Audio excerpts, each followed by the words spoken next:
এলাকাবাসীর দীর্ঘদিনের দাবি পূরণ করতে যাচ্ছেন মেয়র দীপক মজুমদার। আগরতলা দক্ষিণ জয়নগর ঘোষপাড়া এলাকায় রাস্তার পাশে ড্রেনের ব্যবস্থা না থাকায় এলাকাবাসীর বাড়ি ঘরে জল জমে যায়। এলাকাবাসীর দীর্ঘদিনের দাবি ছিল রাস্তাটি সংস্কার করে ড্রেনের ব্যবস্থা করার জন্য। শনিবার আগরতলা ত্রিপুরা পুর নিগমের মেয়র দীপক মজুমদার সংশ্লিষ্ট সেই এলাকাটি পরিদর্শন করেন এবং অতি সত্বর যেন রাস্তার পাশে ড্রেন নির্মাণ করা যায় তা তিনি দেখবেন বলে এলাকাবাসীদের আশ্বাসও দিয়েছেন। এটা দক্ষিণ জয়নগরের আমাদের যে মেইন রাস্তার সঙ্গে যে পশ্চিমে যে রাস্তাটা গেছে ঘোষবাড়ি অবধি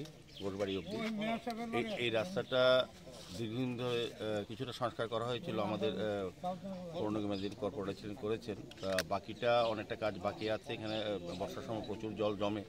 এই এলাকার লোকের একটা দাবি, আমাদের কর্পোরেটর যিনি এই ওয়ার্ডের কর্পোরেটর উনিও চাইছেন রাস্তাটা করার জন্য এবং ড্রেন করার জন্য। মেনলি এখানে ড্রেনের প্রয়োজন আছে। ত্রিপুরা থেকে বিক্রম কর্মকারের report, U Bangla TV. U Bangla TV হৃদয় ছুঁয়ে যায়।